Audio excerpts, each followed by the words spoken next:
강단 위에 십자가 어디까지 갈 것인가 라는 제목으로 한번 생각해 보려고 합니다. 보통 말씀을 전하는 강단 위에 십자가가 걸려 있는 경우가 많죠. 많은 성도님들이 생각하는 교회당의 아마 모습일 것입니다. 그러나 강단 뒤에 십자가가 걸려 있지 않은 경우라고 해도 이상하게 생각하지는 마시기 바랍니다. 우리나라 최대 보수 장로교회의 교단인 대한예수교 장로회 합동 측, 보통 성도님들이 총신대 쪽이라고 이렇게 말씀을 드리면 편하게 이해하시는데 그 교단 맞습니다. 그 교단에서는 제 100회기 총회 때 강단 뒤에 십자가를 부착하는 것을 금지한다는 것을 재확인하였습니다. 재확인이라고 하는 것은 1957년 9월에 부산중앙교회에서 열렸던 제42회 총회에서도 강단에 십자가가 있게 해서는 안 된다고 결의했었기 때문에 그것을 재확인하는 차원에서 100회기라고 하는 어떤 상징적인 총회 때 다시 한번 결의를 한 것입니다. 아마 많은 성도님들이 의아해 하실 수도 있는데 이것은 사실입니다. 총회에서 그것을 결의하는데 가장 결정적인 이유는 무엇입니까? 바로 성경적이지 않다는 것입니다.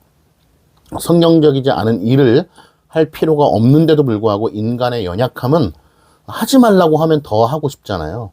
길을 쓰고 강단 뒤에 십자가를 붙이는데 열심을 내는 것이 바로 한국 교회입니다.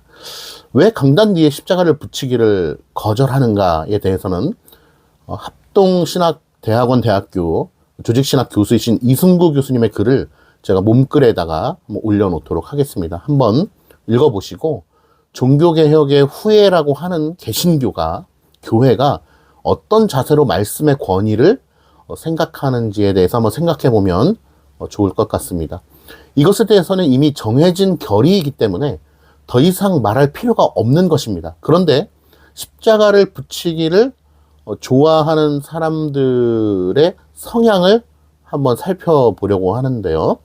사람들이 강단 뒤에 십자가를 붙이는 것의 선도주자는 바로 소위 대형교회라고 불리우는 것입니다. 왜냐하면 은혜롭게 보이면 그것을 바로 실천하기 때문입니다. 사람들이 좋아하면 해야지. 사람들이 은혜 받으면 해야지. 라고 하는 생각 때문인데요. 교회들의 십자가를 한번 살펴보겠습니다. 그런데 강단의 의미를 잘 새겨야 되는데 지금은 강단이 무대가 돼버려서 눈에 보기에 좋은 것들은 다 올려놓는 시대가 되어버렸습니다. 우선은 스크린이죠. 요즘엔 스크린이 없으면 안 되는 시대를 살고 있습니다. 스크린이 없는 교회를 아마 찾아보기가 힘들 것입니다. 모든 순서들이 스크린에 다 표시가 되고 또 예배의 모습이 촬영이 돼서 중계가 되기도 합니다. 예배의 모든 부분들이 스크린에 다 나오는데 없어도 되는 부분들이 멋지게 형상화되어서 영상으로 우리에게 제공되는 것이죠. 사람들은 이제 교회에 아무것도 가지고 다니지 않아도 됩니다. 순서가 다 나오니까 주보도 필요가 없고 성경 말씀도 다 나오니까 성경도 가지고 다니지 않습니다. 목사님의 얼굴도 스크린으로 나오니까 얼굴을 직접 응시할 기회도 좀처럼 찾아보기가 힘듭니다. 만일 스크린이 없으면 예배를 어떻게 드리나 싶을 정도입니다. 십자가는 점점 변모해 가고 있습니다. 십자가를 달지 않는 것이 맞는 것임에도 불구하고 사람들은 달죠. 왜냐? 은혜롭기 때문인데요. 은혜가 된다고 하면 다 하는 것이 바로 인간의 본성인 것입니다. 그리고 없으면 이상하다고 하는 의견들이 있는데요. 이상하고 안 이상하고는 우리가 따지는 것이 아니라 성경적으로 합당한가 그렇지 않은가를 살펴보는 게 먼저 중요하고 우선순위일 것입니다. 요즘에는 십자가가 점점 변합니다. 우선 큰 교회는 십자가를 크고 웅장하게 만들 수가 있겠죠. 그리고 하지 말아야 할 절기에 맞추어서 십자가에 걸어놓는 천의 색깔이 바뀌기도 합니다. 심지어는 고난주간에는 하얀 천에 빨간색의 물감을 천에 뿌려놓아서 마치 피인 것처럼 형상화하는 교회도 있습니다. 예수님의 피를 상징한다는 마음으로 아마 그렇게 하겠죠.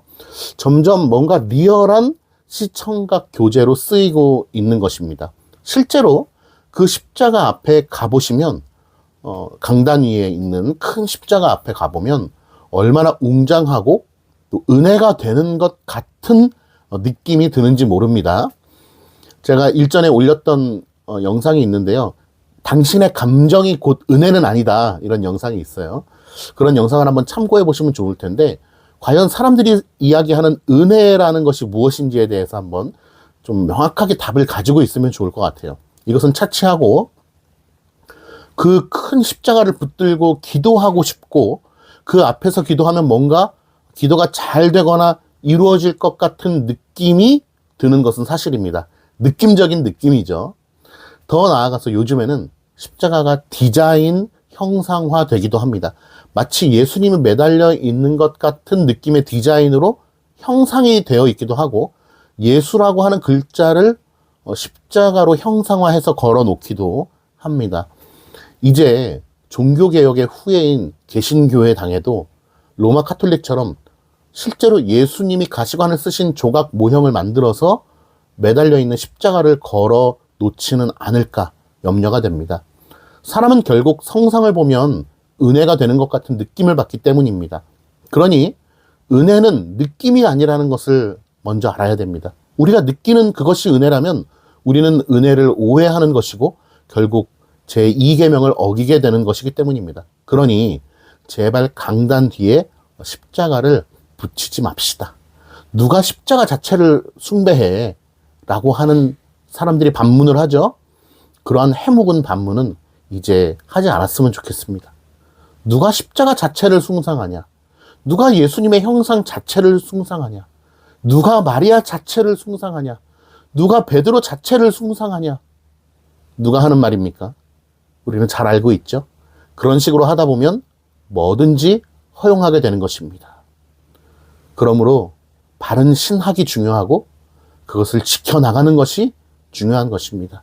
우리 한국교회가 순수한 교리를 잘 지켜감으로 말미암아 마땅한 교회의 사명을 감당하는 귀하고 복된 한국교회가 되기를 바람하지 않습니다. 마치겠습니다. 감사합니다.